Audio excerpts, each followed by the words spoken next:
Hi, welcome to the 2025 Worcester mayoral debate hosted by GBH News. I'm Sam Turken. I'll be your moderator tonight. We're broadcasting from our studio here in Worcester on GBH 89.7, gbhnews.org, and on YouTube. With me are the three candidates running for Worcester mayor. We have current mayor Joe Petty, vice chair of Worcester City Council Khrystian King, and local business owner Owura Sarkodieh. The rules for tonight's debate are simple. We'll ask the candidates a series of questions. After each question, there will be an open period for rebuttal. We want this debate to be a discussion, but we won't allow filibustering or for the candidates to talk over each other. We'll track the time of each candidate's responses so we ensure that everyone has a fair shot at answering every question. We don't have a lot of time, only about 45 minutes, only about an hour. So let's begin. First off, we'll give each of you about 45 seconds to give an opening statement on why you're running. Let's go alphabetically, starting with you, Mr. King. Thank you. Real leadership means doing what's right, even when it's hard. When masked ICE agents abducted a Worcester mother, I stepped up. I worked with Worcester police and residents to pass protections to make Worcester safer against governmental overreach and unjustness. As a career social worker, I've worked daily with families who are challenged, having difficult conversations. We don't get to walk away from difficult conversations. We come together to solve them. When LGBTQ folks and individuals were targeted in Worcester and the environment shifted to hate, Mayor Petty chose to limit public participation. I chose to listen and lead. I'm running to deliver results, safe streets, safe neighborhoods, and I'm looking for making Worcester City Hall a place for everyone, not just the connected. Okay. Mr. Petty. Thank you, Sam, and thank you to my opponents here too, and GBH. And I'm running for mayor, and it's been a lot of great accomplishments, working collaboratively with the community, and also my opponent here. We've done a number of great things. Look at our Worcester Public Schools. We financed three new schools since I've been mayor. Might be Nelson Place, Doherty, South High School. Look at what we did for quality of life issues. Our parks, since I've been mayor, probably $100 million invested in our parks. Our public safety, we've invested both in our police and our fire for the equipment that they need. And now economic development, look what we're doing in economic development. We just opened up Green Tech Park. That's going to create hundreds of jobs up there. It's going to be 50 acres of prime land for new businesses that open up here in the city of Worcester. And being the leader, I'm a leader of this council. I've been a leader for the last 14 years, and I treat everybody fairly. I let everybody speak on the council floor, and I'll continue, and I'll ask for your vote on November 4th. Thanks. Mr. Sarkodieh. Good evening. My name is Owura Sarkodieh, and I'm running for mayor of Worcester. I believe Worcester is calling for new leadership, and the time is now. I'm the only non-politician on this platform, and I believe I represent the change Worcester needs. I believe Worcester wasn't built only on 7 hills, but it was built on care, compassion, and community. Worcester's story is one of resilience and hope. We've come together during difficult times, and we can do it this time around, turn the fortunes of Worcester. I'm a community advocate, I'm a realtor, I'm a proud father of 5 kids who all attend the Worcester Public Schools. I'm a former substitute teacher in the Worcester Public Schools. I believe we can do better, and the time is now. I request you, humbly ask for your vote on November 4th. Thank you. Thank you. So on to our questions. For our audience, I told our candidates that we drew names out of a hat to determine who would answer questions first. Let's start with some recent news involving the Worcester Police Department. The Worcester Regional Research Bureau released a report a few days ago recommending the city create a civilian review board to hold officers more accountable. City Manager Eric Batista had asked the Bureau to look into the matter. This comes almost a year after the U.S. Department of Justice concluded that Worcester police used excessive force and engaged in, quote, outrageous conduct. The police department disputed those findings, but said it's implementing reforms. Now, regarding the Civilian Review Board, it's something a lot of other cities already have, but the Worcester police chief has said he doesn't think it'll be effective. Local police unions are also against it. Mr. Petty, you won the toss, so yeah. you'll answer first. Do you support creating such a board, and would you ask the city manager to move forward with one even if the police chief is against it? Yeah, I've asked, I put an order on for next week just to look at the manager's recommendation on this and come back with that. I voted against it before. There's a lot of good things going on. I believe sometimes that undermines in the past I voted against this, undermines the chief of police and what he wants to do here in the city of Worcester. Our chief right now, he's doing a great job. He's building up relationships with the Human Rights Commission. He meets with the chairman on a regular basis. He's also developing a civilian, a civilian board on his, that will work with him at the police station and talk about issues. And also we have the DA officer who also does investigations on bias and sexual assaults. So, and our BOPS team, which is our Bureau of Professional Standards, is they're looking at this. They're like the mediator now between the investigations, between the sexual assaults, and also the bias discrimination issues with our DEI officer, and also with POST, that's the state. So you have civilians looking at this already. You have BOPS, and you're working with DEI for the city of Worcester, and also in POST. And some of the stuff I couldn't really understand. And by the way, I haven't digested the report yet. I'm going to still look at that report. I owe that to the people and make sure it gets a fair hearing and see what we're going to do. But you look at some of the, like you look at Chicago and New York, and you never really go into the report. Cut me off. No. You can finish your thought. As far as how successful have they been? What's the sustained rate of findings? Now, City of Worcester, you look at the sustained rates, they're above probably 40%, 50% in findings and sustaining what the police chief will enforce some type of penalty against his police officers. And he's the one, and the majority of the complaints, we average about 40 for BOPS that investigates. He's the one that probably the majority of the cases he put forward on the complaints. So it sounds like you're wait and see. Yeah. Okay. I just want to make sure they're successful. I want to see. I don't know what the price on this would be. I know it said in the report $600,000 to $700,000. That's the floor. I want to make sure people understand that. Okay. Just want to make sure it works. Mr. Sarkodieh. Okay, I am for the civilian review boards with, and I want to go a little further with subpoena powers. I also want to. I would also favor like independent investigation into police use of force, and I'm also for open transparency on all arrests. I am for body cams, and I'm also I would also protect whistleblowers and prevent retaliatory measures. And lastly, I will fight for the. I will make sure that the renewal on contracts does not prevent accountability on the part of the police. Mr. King? Yes, I filed the orders that brought this report forward. Going back to 2020, I requested research evidence-based data, as my opponent referenced, in order to have a public hearing for a civilian review board. In December, I refiled another order asking for an update, which resulted in this report. It's important to note, this is the third independent entity that has determined that it would be in the best interest of the city to have a civilian review board. The Worcester Equity Audit of the Police Department recommended the same. That's a group of former law enforcement folks that made that recommendation. The Department of Justice, and now the Worcester Research Bureau. And most importantly, the people. The people have been asking for a civilian review board for years. It's a matter of Worcester not viewing this and supporting our invested men and women in law enforcement as not a threat. This isn't a threat. What this is a tool to enhance public safety, to improve the public trust. Worcester deserves leadership that's forward-thinking and not reactive. We absolutely should have a civilian review board with subpoena power. The details are what matters. What formation works?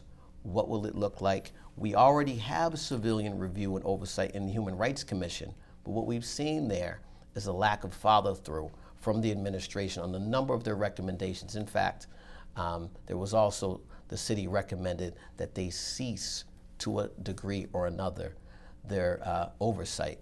We have a public safety committee that has not effectively provided that sort of oversight. There's significant concerns in the DOJ report that must be responded to, to make us a better, safer city.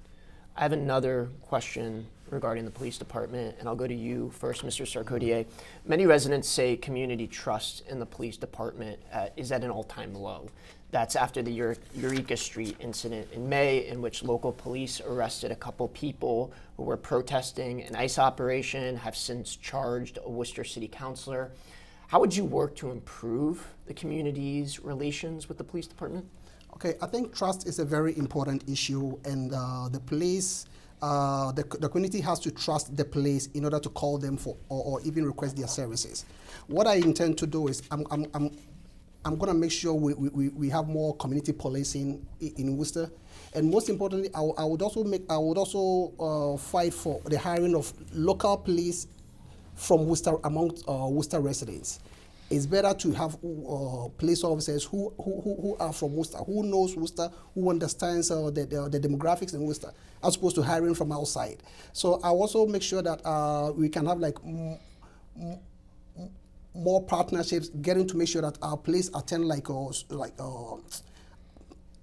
our school meetings, community meetings, any other place where we can find the community there. We have to make sure that we soften the ground to make sure that there's a little bit of trust and commitment from the police. So our community policing is one aspect that I would fight for. Mr. King, and then I'll come to you, Mr. Petty. Yes, trust is difficult to earn, easy to lose. We have a dedicated force on the police department. We've seen some red flags. We need leadership from the position of the mayor from the top that's, again, forward thinking. It's very important that we have officers out of their cruisers in the streets and engaging and building relationships. We know that it makes for a safer Worcester. We also know that police do not solve crimes by themselves.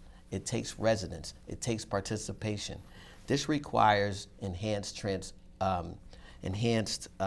transparency, and it also requires that we have the appropriate oversight. When you talk about Eureka Street and what happened there, what we saw and what that I've vehemently spoken out against, we had a minor, a little girl, who was traumatized in the moment, who was planted face down on the streets.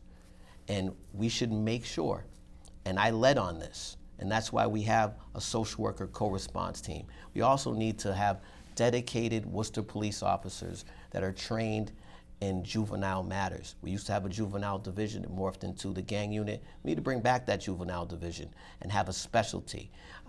It's a combination of things, and in addition to that, when we have these reports, we have these critiques, we have these Department of Justice matters, we need to make sure that our policy and operations are verbally and visibly and transparently changed in order to achieve better results. Mr. Petty. Yeah, I'm pretty proud of leading the city of Worcester, especially when it comes to law enforcement here in the city. Talking to the chief, talking about building back up the trust. He's out in that community personally himself. It seems like everybody seems he's the right person for the job. There's no question about it, no matter where you're from. He has people in the community. He's changed the way he does operations now. So when operations goes out in the street, at the beginning of each of their shifts, they spend 30 minutes out of their cruiser walking that neighborhood. When he had the Summer Impact Division, which has just ended, he had those officers out for 2 hours walking the neighborhoods, building up community, building up trust. And that's how you do it. And he's out there in the communities. We have officers in our schools who are doing programming there. They're building up trust with the kids and our students, our scholars. And we're going to continue to do that. I think the Chief Saucy is the right person for the job, and he's got the respect of the community. Yeah, Mr. King. Yes, we only have about a minute. Sure. So. I just wanted to add, I'll keep it really short. I've been privileged to work with Chief Saucier and some of the deputy chiefs on this very issue related to Eureka Street. We had a Latino festival that was canceled. We had low turnouts for flag raisings from people from Haitian flag raising and other. I worked with the chief directly and his deputies with the Caribbean Carnival Association to make sure we were taking efforts to make sure people have trust. And we did that by one of the things that came out of that. The Worcester Police Department will be asking federal law enforcement, federal ICE, to remove their masks in the city of Worcester. Proud to have worked with the chief on that. Mr. Sarkodieh, Yeah, I believe it's difficult to. a couple more seconds, yeah. Okay. It's difficult to protect someone who doesn't trust you. So the onus is on the police department to be visible in the society, to make sure that their visible presence is not more threatening as opposed to protecting. That's all I can say for now. Okay, thank you. Moving on to our next topic and question, housing. What continues to be one of the most pressing problems for a lot of people nationwide and here in Worcester, the cost of housing. Affordable apartments are being built thanks in part to state and local subsidies, but typical asking rents in Worcester are still about double what they were a decade ago. And housing experts just say there simply is not enough housing for people. Mr. King, what new or different approaches would you support to help close the housing gap? You know, one of the things that's extremely important is that we have the lowest residential tax rate. I voted that for every single year. This past year, my opponent, Mayor Petty, voted for a higher residential tax rate. That's one thing we can do. In addition to that, I'm open to rent control. We've seen that, you know, in the last few years, we had low 30% or so of folks that were cost burdened by their rental obligations or their mortgage obligations. In just 2 years, that rose to over 50%. We've had 1,800 units built in this city. Only 36 have been affordable. There's currently 1,500 units being built. Of those 1,500 units, only 20% are affordable. People are suffering. They're looking for leadership from city government. You know, the utilities are rising. You know, and people are really struggling. So they're looking for leadership from the front. As Mayor of Worcester, I'd make sure that we're working with our federal partners, our state partners, in regards to regulating the utilities. I've done that, and I'll continue to do so. Mr. Petty. No, this is what the biggest issue I think every city and state is facing in the country, not just Worcester. We have a number of offerings. I offer the solution with Council Kenny Merrill Carlson. If landlords would keep their rents down, they would get a tax break. And then we're waiting for that report to come out. And also, the real issue is going to be, you're going to have to build. You're going to have to build over the next, we shot about 10,000 units. Since 2015, we built about 1,400 affordable housing units, plus other units here in the city. We have 1,500 online in the works. I had the Lieutenant Governor out here with the Secretary in the last 2 weeks talking about our housing here in the city, about expanding. We had 2 groundbreakers, we had a ribbon cutting, and so the housing is being built. But we have a number of programs too that help people with residents. Landlords, if they keep the rents down, they can apply for up to a $25,000 grant. And we'll go back to the tax clarification is a big issue, but I would just like Council to give them a correction. We can roll the tape. And Jenny Pasillo put an order on, which I supported, that brought down the rates to both. Residential didn't tax them to the max, and Council spoke in favor of that, saying he was going to vote for it. Then the roll call came in, he voted against it. So, thank you. Let me go to I'll Mr. respond to Sarkodieh that. first, and then I'll go back to you. Okay, so this is how I'm going to tackle the housing shortage. I'm going to require developers to build mixed income homes, and especially if they are receiving tax incentives from the city. And I would also like fight for to repurpose our zoning laws so that most of our vacant housing and apartment and plots can be used to build more affordable housing. How about this? I'm also for ADUs as of right, to make sure that families can accommodate extended family, like our grandparents and etc. I'm also for rent control. Housing should be affordable, not just available, but affordable. And also, I'm also for targeted affordable housing for our seniors and our veterans. Thanks. Mr. King, you wanted to Yeah, respond? I'd like to respond. I absolutely did not vote for the higher residential tax rate. In the midst of a housing crisis, I could not vote for a higher residential tax rate, and I did not. I want to talk about ADUs by right. I voted for ADUs by right. Mayor Petty and the small majority of the City Council voted for ADLUs with restrictions in the midst of a housing crisis, to the fact that we had to bring back the item to the council floor, revote that local law because Maura Healey passed a law that was ADUs by right, and we had to come in compliance. I want to talk really quickly about the taxes and the commercial small businesses. I'm the only candidate, the only councilor that put forward a small business tax break.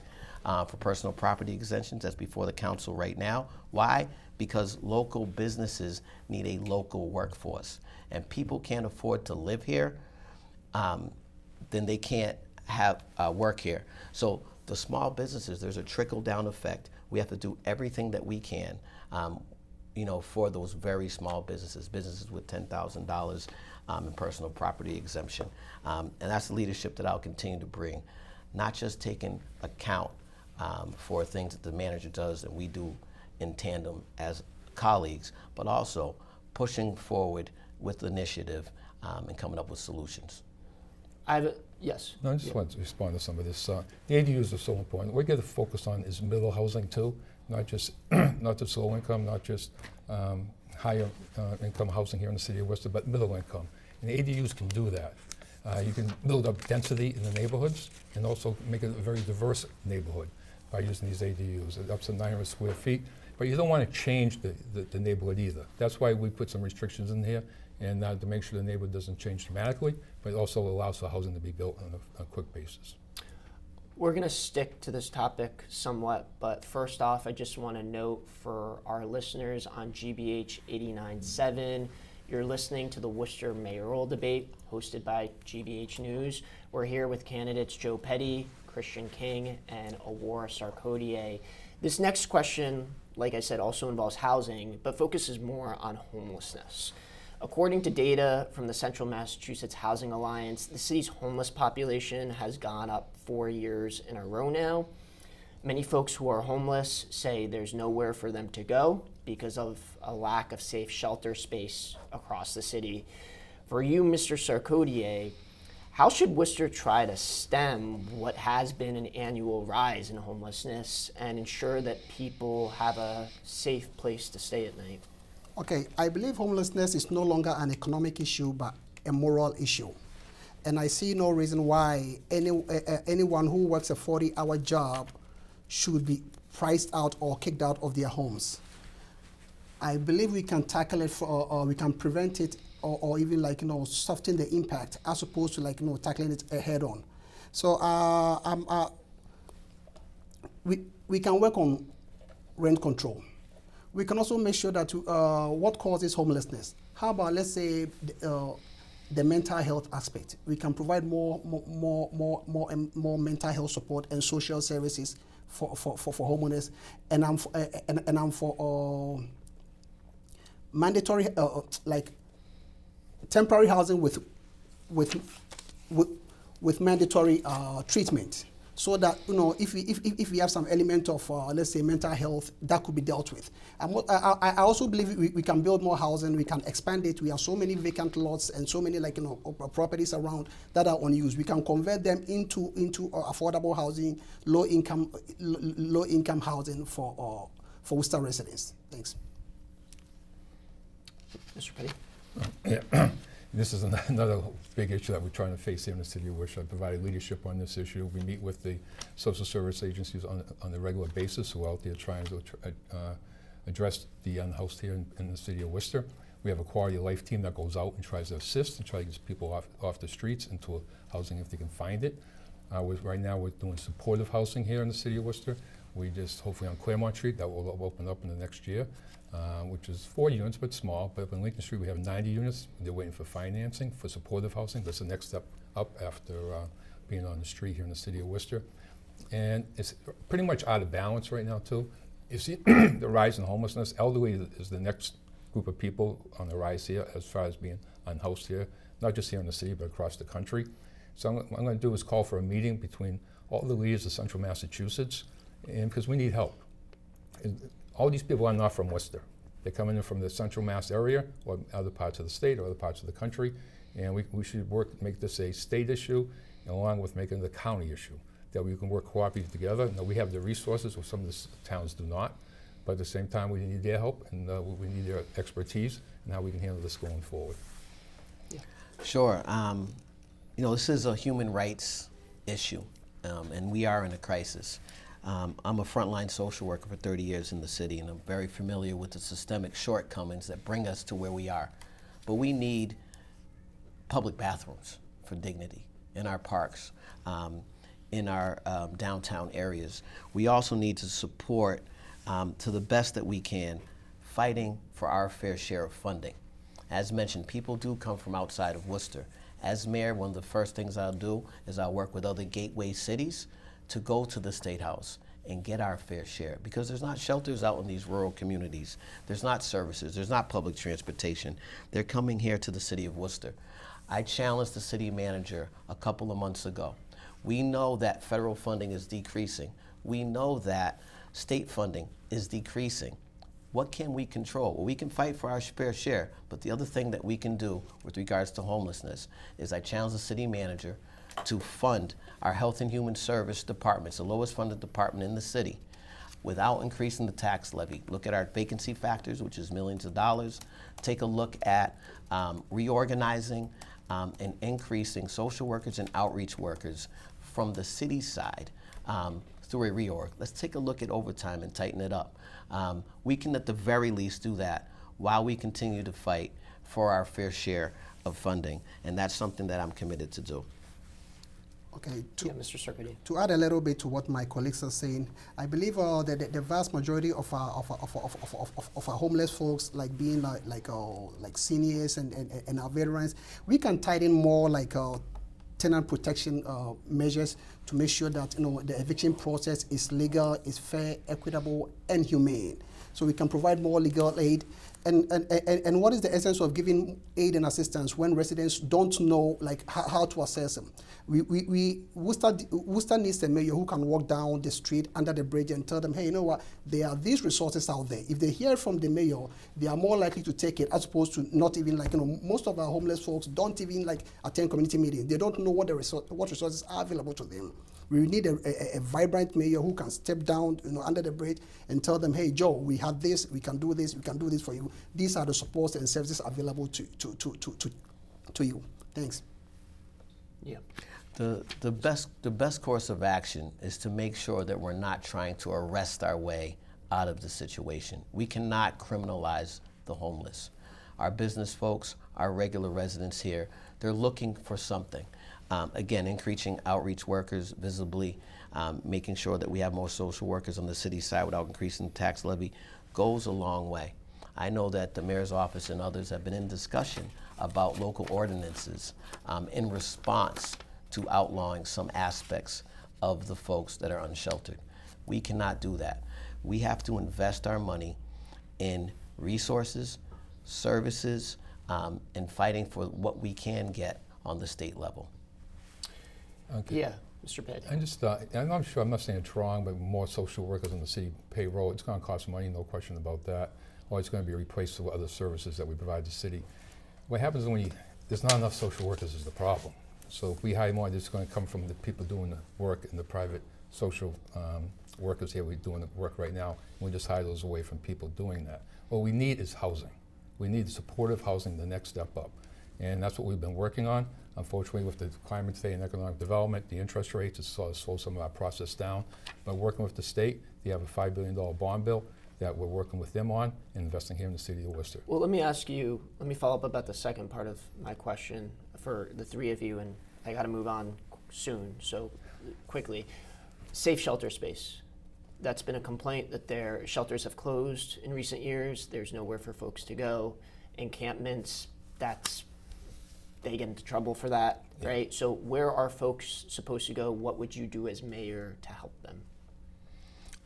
I think the best course of action is to once again begin to advocate. I know that the registry over here, I believe it's been sold, and that may not be an option. We've been waiting for a day treatment plan for close to a decade now that I've been in, that we've been talking about it. We're close to that. I know there was some work that's been done on the planning board in regards to that day resource, so that's coming.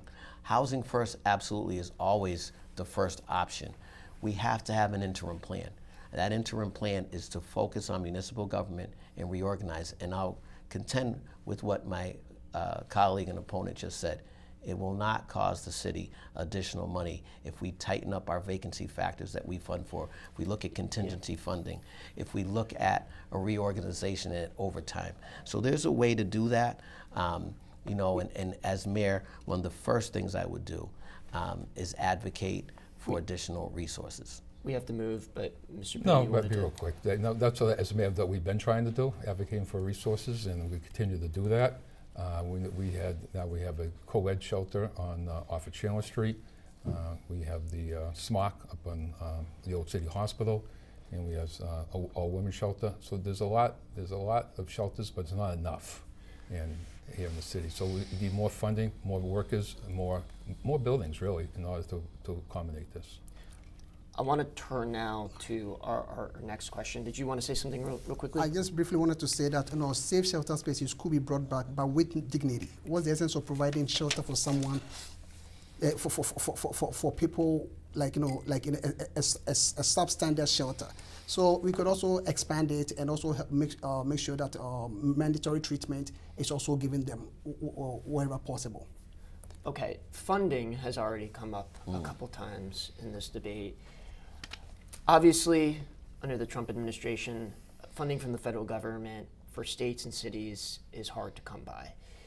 At risk are local programs to fight hunger and provide other essential services. Mr. Petty, how should Worcester navigate these federal funding cuts? We've asked, we're on top of this. We have the city manager, and both the school department too, and their teams to make sure that we're watching these cuts. Now, the schools will be all set for the rest of the fiscal year. The city will wait and see what happens in the future, but definitely the food bank has been cut. So what we need to do is to really, we're doing a number of different things. We have community gardens. I'm talking to grocery stores. I'm talking to a nonprofit grocery store now to see if they can open up here in the city of Worcester, trying to find them the right location. We have different organizations who are actually providing food for people, and how do we support that? I know I led the effort a few years ago, giving $2 million, had the city manager give $2 million to solve some of the food crisis that we had at that time. So what we can do is just advocate with the state and also advocate with our federal delegation that they can't, and this is why I think there's a battle going on in Washington right now. People see these cuts coming, and we need to provide services for the city of Worcester. We'll continue to do that, and making sure that food insecurity is taken care of as much as we can as a city government. Mr. Sarkodieh? Okay, I believe if you can't name it, you can't tame it. We have to acknowledge what the problem is, so that the city is all aware is all aware of the problem. And I would lead with the former Giuliani model. Let the city know what is going on. Be at the front lines. Let people know. Be at the food banks. Let them know, hey, these are the situations. Constant, like let's say, like community forums. Appear. The next mayor should be appearing, in our neighborhood meetings, letting our neighbors know what the issue is, which resources are going to be funded, or are going to be trimmed. We could also encourage community input and help. Like let's say churches and non-governmental organizations, hoping they can help out with, like, let's say, like non-perishable food items. I know about like Fridge Worcester, which is doing a very great job. And lastly, we should also make sure that essential services like health, our safety, and our education are untouched, no matter what. We can do it. We've done it before. Worcester is built on resilience and hope, and we have to do it. All we need is a mayor who can be at the forefront, let people know this is the situation, these are our struggles, and this is how we're going to handle it. Yeah, Mr. King. Sure, people are hurting. I just met with someone today, an individual, an elderly woman who told me that Tufts is no longer covering her heart medicine. It goes to that micro level. We know that the cuts are coming in Medicaid and Medicare. Those are extremely concerning. The women's shelter that I led on and we as a council pushed forward, we're seeing more folks showing up to that.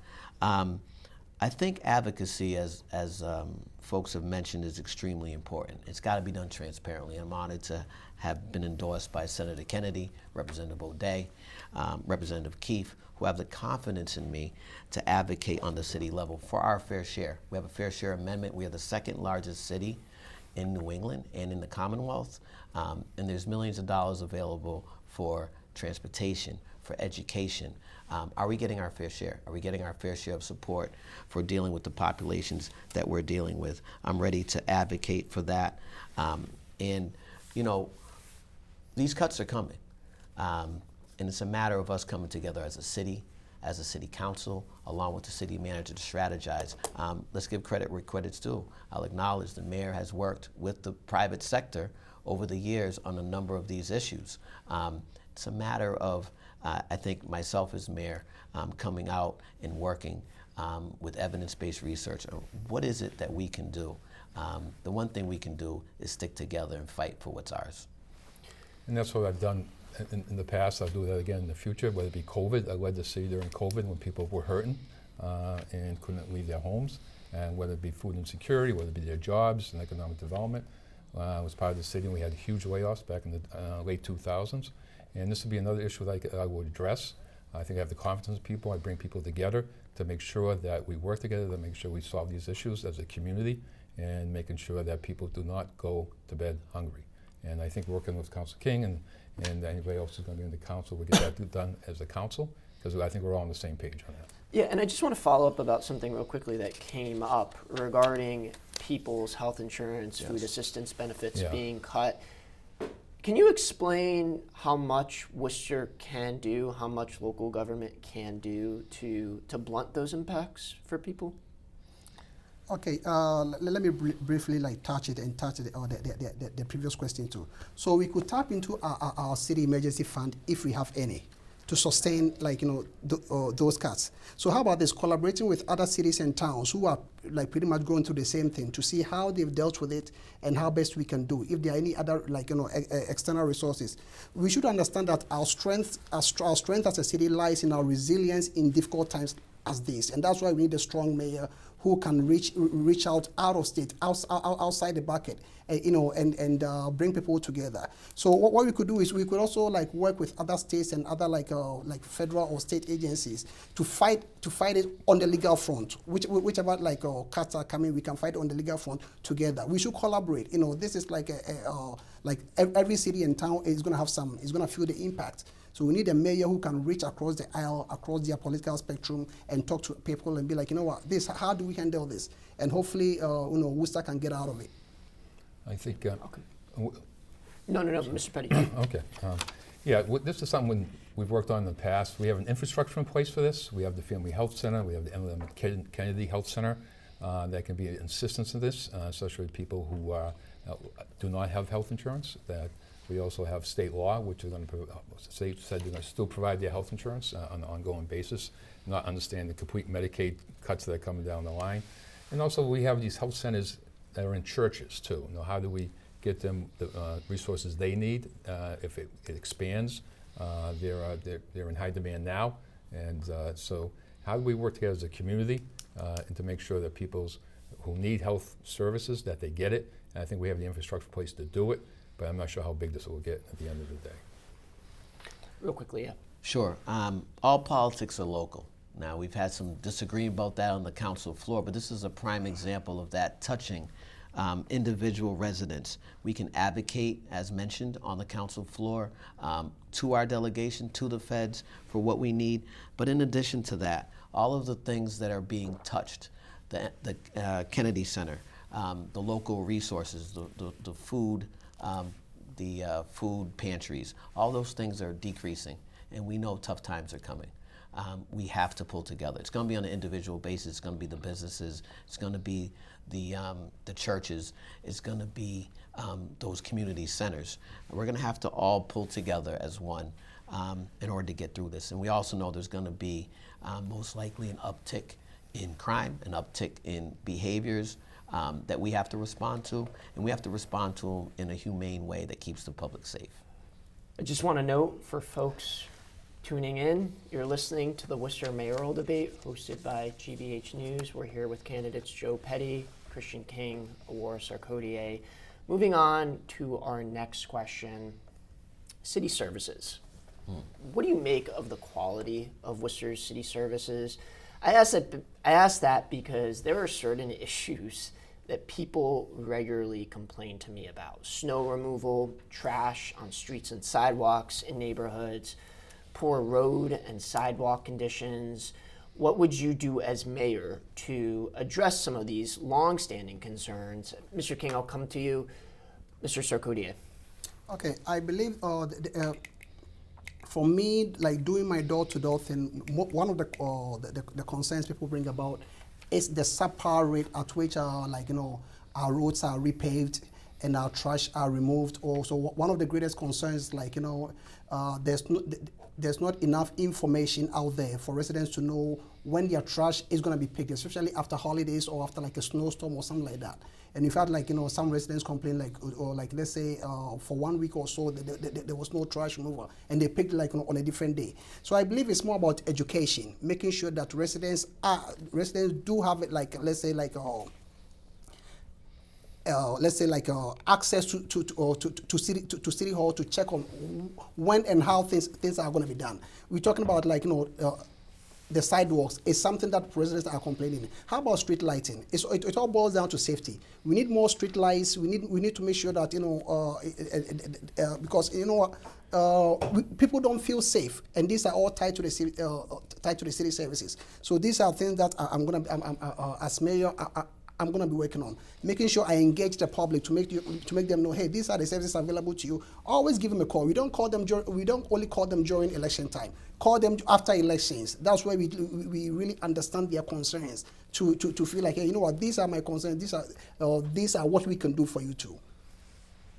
Yeah, Mr. Penn. Yeah, this is a big issue, and especially when it comes to traffic and streets and sidewalks. Our streets are a mess, there's no question about it. There's a lot of different reasons we haven't kept up on it.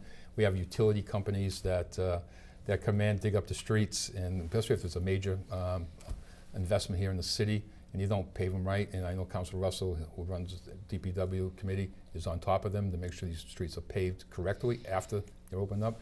And plus, when we had a pretty tough winter, and the ice and the warmth and the ice cracks a lot of our streets. And so this is something we need to invest in going forward and find funding for free cash. Something I'm going to be suggesting that we look at our streets and invest more in the future like we did 10 or 15 years ago. We put a $21 million bond bill, and we did almost every street here in the city. Not every street, but a number of our major streets. Snow removal, it should be a lot better this year. We didn't have the personnel to do it last year. We didn't have the equipment to do it last year. We have a new commissioner who's on top of this. He's made sure we've hired a number of snow removal plows here in the city of Worcester, contracting with them. And the tough part of this is when it comes to snow removal is the ice. You can never predict the ice, and that's when the worst part of the storm comes into the city. And we need to definitely get better at that. And that traffic is a mess. There's an accident on 290, you can't get through the city. And somehow we have to figure out how to synchronize these lights. You're almost rushing in the city to get to the next red light, Well, how do we do that and really bring people get pretty upset when they're driving, whether it be hitting the pothole, whether it be the traffic light, signalization, and we need to get that up and going. Yeah, Mr. King. Sure. What's happening in Worcester is that in these times, people are looking for more from local government. As mayor, I'm ready to provide the more. One of the things that I've done and that we've done as a council with their support is an operational audit of streets, sidewalks, and potholes, while advocating for and protecting people's constitutional rights on the floor, and making sure that there's fairness in the city council. And during those times I called for this audit. This audit showed that in some instances we had repairs that were ordered and unfilled for over 10 years. There's a number of recommendations. I lead by data. And that's one of the ways that we can measure a staffing analysis. Again, we have to tighten up the budget. We have to look at reorganizing. Do we have enough people to do the work? We don't want to increase the tax levy just for staffing, but can we do city work more efficiently? With the traffic, there's more people, there's more cars, there's more housing. We really have to come up with a strategic plan. And let me just follow up about trash, right? This is something that regularly comes up at city council and that people across the city complain about. You go to some neighborhoods and there's no trash on streets and sidewalks, and then you go to others across town and there's trash everywhere. So how would you plan to finally address this problem, Mr. Okay, Sarkodieh? so I want to state on the record, I'm so much against the yellow bags because I think they are very expensive and they don't work. And they've contributed to more rodents, spilling trash everywhere, especially when the trash that do not get picked on time. And you're referring to the pay-as-you-go yellow trash program, trash bag Yeah, program. the yellow bag thing. So I will support the dumpster the huge dumpsters for every house. Let's say the 50-gallon dumpster. Let's say one for recycle, one for that. I think that works far better than the yellow trash. All right. I do real quickly, and then we got to move. Okay, no, this is an important issue, and this is something that's number one priority to the city manager. He put out a clean team in the month of August and September to try to clean up some of the neighborhoods, but we need that on an ongoing basis. We got the trash, we got the woo bellies, the trash receptacles we have on the streets now. We did a pilot program with over 100 of these trash receptacles in the city, and hopefully we'll get more out there on the street. We are actually looking at the trash program and the recyclable program. How do we make the bins better, thicker, so they don't fall apart, and how to contain. Right now, you can buy up to a 32-gallon receptacle for your garbage and your recyclables. How do you educate people on that to make sure the wind doesn't grab this and throw it through the neighborhoods? Yeah. So very quickly, the way we respond to the issue with trash is consistently and with flexibility. We can't be rigid. We should have options other than the yellow trash bags. We should have options based on where you are in the city and what the neighborhood looks like. We can't just have city manager cleanups on an intermittent basis. This has to be a year-round approach. We need to open up Ballard Street in places where they can come any day between 9 to 5 and in some hours, instances later, to drop off their trash. That's a challenge for people. I'm proud to have introduced and worked with the city council on the local trash receptacles that the city manager has put out. We need more, not less. Let's move on. We have about 14 minutes left. It's no secret that Worcester City Council has been very divided over the past few years. The Worcester, whichever one of you is elected, or excuse me, the mayor of Worcester, whichever one of you is elected, will chair the city council. The divisions on city council have spilled out into the community, leading to threats of political violence against city leaders. Mr. King, we'll let you start on this one. Do you think the city council needs to be more unified? And if so, how will you encourage it? I look at our city council as a bedrock of democracy. One of the things I've learned is that diversity isn't just about skin tone. Diversity is about what neighborhood you grew up in, what your values are. And we have the most diverse city council in the history of Worcester. And we have a city council that is diverse in their constituency, their values, and their votes. And we have to get to a point where 6-5 votes aren't seen as divisive, they're seen as diverse. We need a leadership that's able to pull folks together and have difficult conversations. As a frontline social worker, I'm able to have those conversations, and I have them every single day. We haven't had that in leadership on the city council. What we've had is leadership that separates and communicates with specific individuals.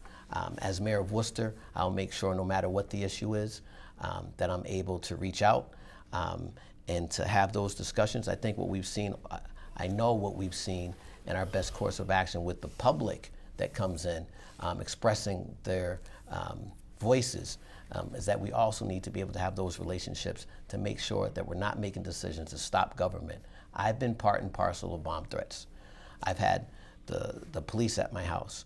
I've been subject to racial slurs during council meetings.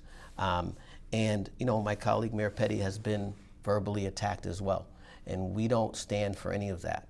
But what I will say is that diversity of thought and representation is the bedrock of democracy, and we have to change the narrative. And we have to be accepting of all views and all votes without marginalizing and isolating. Okay, I believe a house divided against itself will never stand.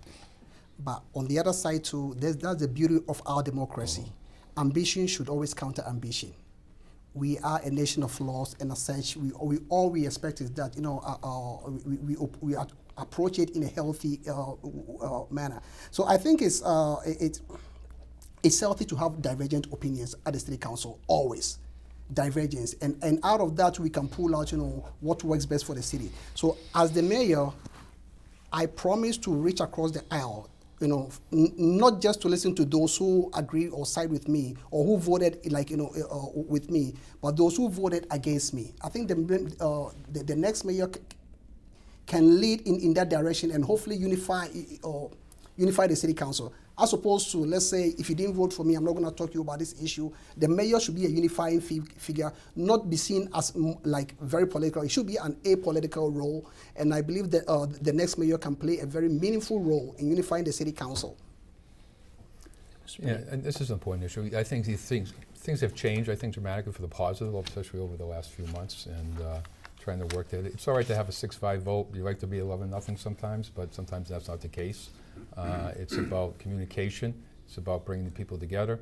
It's about, I know he's received threats, I've received threats, and a lot of the councils have received threats over the last year or so. And I let people speak, maybe too long, maybe something too much, but it has to be done with respect. And we're getting our handle around the council meeting now, where you can't come in and start using F-bombs against people, myself, or the city manager, or Councilor King, or anybody else. But you can be respectfully, have a respectful dialogue with the public and us. I think that's important. I think people at City Hall were very nervous over the last year. As a matter of fact, even recruitment, we had trouble recruiting people because of City Hall. And so I think it's just getting good leadership in the last several months, getting our hands around this and I'm sorry. No, continue. Finish that thought. No, and making sure that we all work together. I'll just note that some of the divisions on city council, what I've heard, the divisions come down to kind of the nature of city council and what the body should prioritize, right? Some folks feel like it should just focus on local issues, services, potholes, trash, while others do think it is appropriate for this body to respond to issues nationally. What do you all make of that? So if I can just respond to the prior question and that question. With regards to division and what have you, under leadership of Mayor Petty, we've had that issue, not just externally, but also internally. We had a city council that didn't return. And it's a reflection of leadership in addition to the other issues at play. With respect to national issues versus potholes and sidewalks, as I've indicated earlier, we as a council actually have been able to have an operational audit on streets, sidewalks, in the midst of standing up for people's rights and advocating on a state and federal level. We're going to have to do exactly that. We're only in month 9 of the Trump administration, month 10. We have another 3 years and 2 months of this, and we are absolutely going to be called to do that. We've got to make sure we don't discriminate and that there's no bias. What we've done on the city council is that a slight majority voted for viewpoint discrimination. We treated one group one way and another group another way, and not until the ACL threatened to sue us did we actually take a vote on the petition. And you're referring to a resolution regarding the war in Gaza. Correct. And there was a resolution prior to that was sent around to the council by Mayor Petty, condemning Hamas, and then eventually by Councilor Bergman. And that stuff has been going on the council floor for years. Viewpoint discrimination is saying, well, we're going to treat one group one way and one group another way. As mayor, I will never stand for that sort of bias. Okay, so I believe most of my constituents usually did not vote because they felt City Hall did not represent them. That's where City Hall has to do, we have to think about our home business. We think about whatever is going on in the national spheres while things are not getting done in Worcester. So I believe the next City Hall and the next mayor who's leading should be able to prioritize more local, more local initiatives as opposed to focusing on big national initiatives. That is not to say we have people from all over the world who are in Worcester. Oftentimes, those issues are going to come, but the vast priority of City Hall issues should be about Worcester, paving our streets, making sure we have smarter or street signs, making sure our kids are safe when playing out or in the public parks, making sure like, our DCF is not after like, let's say, certain races of people. These are things that local issues that affect local citizens. That's why I'm running. A lot of people they feel a disconnect from the city hall because they feel city hall does not represent them. Thanks. Mr. Mayor. No, Mr. I Petty. think City Hall did get away from really local issues for a while and focused on national issues, which I think the public really got upset about, how that was being handled. And we were refocused on that. And just set the record straight, people weren't treated differently. I know the ACLU got involved, but under our rules of the council, Council Bergman filed an item regarding Gaza, and any other city council could have filed a petition if they wanted to, and they chose not to. But since then, we get some legal opinions on how we're going to handle this going forward, and we're going to enforce the rules, and that's what the city clerk is doing now. Real quickly. Yes, real quickly. Again, local services. People want a return on their tax dollars. We've been able to chew gum and walk at the same time. I certainly agree that service provision is important. It requires oversight of the city manager. As mayor, I'll make sure that I have a great working relationship and also an accountable working relationship as well. Okay. We only have about 3-4 minutes left. I want to end things on a lighter note. So we just have a couple quick round questions, relatively short responses. Again, much lighter. 3 minutes to go, so we got to be quick. What is your favorite thing to do in Worcester, and what do you wish it had? Mr. Petty, let's start with My you. favorite thing? Another thing. I like meeting with people. I like going to the restaurants in the city of Worcester and bringing my family or just going out with colleagues on the council or on my business life and enjoying Worcester, enjoying the arts community. Arts is one of the things that really grown the city and made it very popular, and support the arts here in the city, whether it be Hanover Theater, the small theaters we have in the city, the Brick Box Theater, and the Palladium. All the avenues, because I really enjoy the atmosphere, the nightlife here in the city. We are a city now. Since I've been mayor, you talk to people who come back to the city and haven't been here for 10 years, they ask, when did you turn into a real city? And they see it. So I enjoy meeting people. Mr. King. Sure. Nightlife is great. I think it could be better. As mayor, I'd certainly help to do that. I enjoy community events with my family. I always say Worcester's a basketball city. I grew up here in the city playing basketball as an all-star player. That's great. And I know that one of the best things is that Worcester's a city of neighborhoods. Grafton Hill, Vernon Hill, the West Side, North Worcester, South Worcester. And we are so diverse in those neighborhoods. We bring that diversity together in all these community spaces. And it's one of the most beautiful things, I think, in the entire country, perhaps the world. Okay, Sarkodieh. the best thing about Worcester that I appreciate is the cultural diversity. Instead of being a melting pot, you're more like a salad bowl of ideas out of many one. And I also enjoy the ballpark. And I also see that, let's say, enjoy meeting like residents, sharing ideas, talking about, also like community events.